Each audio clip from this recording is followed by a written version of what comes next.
This is fine. I'm okay with the events that are unfolding currently. Disney reporting its quarterly earnings results, beating analyst expectations on both the top and bottom line. The House of Mouse posting earnings of 99 cents per share and $23.5 billion in revenue for the first quarter of 2023. This is the first earnings report since Bob Iger made his surprise return as Disney CEO back in November. Iger sharing the company's plans to cut costs, which include reducing the workforce by 7,000 jobs. That's okay. Things are gonna be okay. Disney probably wasn't throwing any big celebrations in 2023. Their 100th anniversary should have been a blockbuster year, but instead, they got a lineup of flops. Even the Marvels couldn't save the day. It was like hosting a grand party and watching half the guests leave early. You'd think with all their magic, they'd have pulled off something spectacular. Now, let's talk about Snow White, set to release in 2025. And guess what? Trouble is already brewing in the kingdom. Disney is diving into another live-action remake, but things aren't looking so magical. Why Backlash, studios not wanting to hire her given the fact that it might result in their movie not making a whole lot of money at the cost. I think sometimes when she talks, she doesn't speak, or she says words and the words just spew out. But I have a feeling this is probably going to be her last big role that she's going to be casted for. Of how Reports from multiple test screenings suggest that audiences just weren't feeling it. If even a test audience isn't cheering, how do you think it'll perform in theaters? That's not a good sign. Now let's talk about the casting. Gal Gadot is playing the evil queen, and Rachel Zegler is Snow White. Sounds exciting, right? Well, not everyone is on board. And the real drama? It's happening off-screen. It's like high school all over again with these two. Sources say Gal and Rachel don't see eye to eye and have been clashing over creative decisions and even comments made on social media. You know how it goes. One disagreement snowballs into a full-blown feud. Rachel has been particularly vocal, claiming that Gal is getting more screen time because director Mark Webb is favoring certain actors.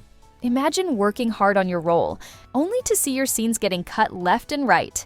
That's gotta be frustrating. And I have to pinch myself for the love and the appreciation and the respect that we get from our incredible audience. Free heart! She would go like, I should have just ate that apple, bitch. And it's so crazy that the princess, of course, the princess is pro-Palestinian and the evil queen is a Zionist. Of course. This is the perfect, it makes sense, so much sense. And always remember, free Palestine. I don't know if she's aware that her much prettier co-star was in the IDF. Granted, she was a fitness instructor. It's a made-up job. But she's a Jew. This broad from Snow White is the worst. I was scared of the original cartoon. I think I watched it once and then I never picked it up again. Like, I'm being so serious. I watched it once and then I went on the ride in Disney World, which was called Snow White's Scary Adventures. Doesn't sound like something a little kid would like. Was terrified of. It might just be a case of typecasting, but let's talk about the real battleground, the internet.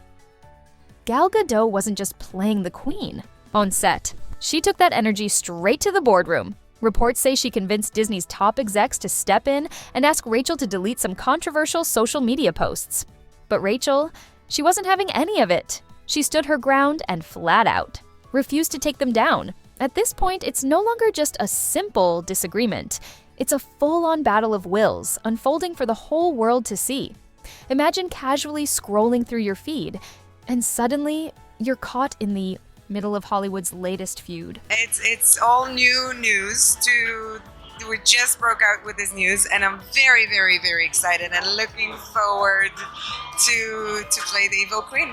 I feel so grateful that I got this amazing opportunity to play this iconic villain, the first villain ever. And I really, really, maybe too much, enjoyed playing her. In from London? In from London. A new hairdo, Snow White hairdo. We cut it all off. You look completely different than anything I've ever done before. She's delicious, she's evil, she's magical. We got to sing all these different songs. Things are going from bad to worse for Disney's Snow White 2025. And now it looks like Rachel Zegler's future with the company is officially over. Yes, you heard that right. Disney has reportedly cut ties with Rachel. Zegler for any future projects. One moment, she was set to be the new face of a classic Disney princess, and the next, she's completely out in the cold. It's like being uninvited from every party in Hollywood overnight, all because of too much controversy, too many heated debates, and too much negative press. Was this move too harsh, or did Disney do what needed to be done to calm the storm? That's the big question, and it's safe to say that opinions are divided.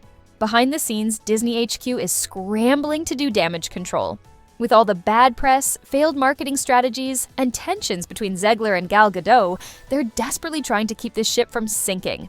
Imagine planning a huge party, but the guest of honor refuses to show up, and the co-host is giving you the silent treatment. That's exactly the mess Disney is dealing with right now.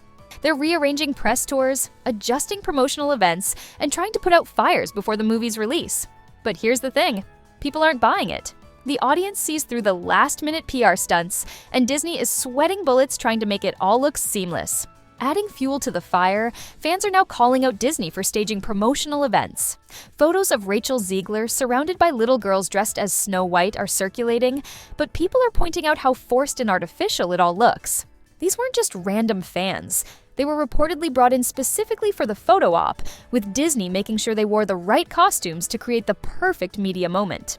This has led to even more backlash, with critics accusing the studio of trying too hard to manufacture positive buzz in the face of overwhelming negative reception. For nearly 2 years, Disney fans have been expressing concerns about this remake, and it's not just the so-called alt-right YouTubers that critics love to blame. In reality, it's everyday Disney fans, the ones who grew up loving the original, who are saying, why are they making these changes? Why is the lead actress being so disrespectful to the source material? Why does it feel like Disney is more focused on pushing an agenda than telling a great story? And guess what? These fans aren't planning to see the movie. The most common thing I'm seeing? I'll just wait for Disney+. Disney has trained its audience to expect their new releases. Came out in 1937, and very evidently so. There's a big focus on her love story with a guy who literally stalks her. Weird. We have a different approach to what I'm sure a lot of people will assume is a love story, just because like we cast a guy in the movie. Andrew Burnap, great dude. All of Andrew's scenes could get cut. Who knows? It's Hollywood, baby. It sounds like something a little kid would like. Was terrified of it. Never revisited Snow White again. So I watched it for the first time in probably 16, 17 years when I was doing this.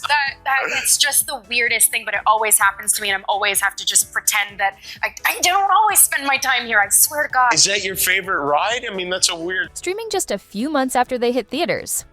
Why pay full price for a ticket when you can watch it at home for free? In fact, some people are saying they won't even watch it on Disney+. That's how little interest they have. At this point, Snow White 2025 is looking like a textbook example of how not to handle a remake. Between a disastrous marketing campaign, a lead actress who alienated fans, 3 rounds of reshoots, a panicked studio trying to salvage the film, it's no wonder people expect this movie to flop hard. Did Disney make the right move cutting ties with Rachel Zegler? Is this just Hollywood being Hollywood? Or has Disney truly lost its magic?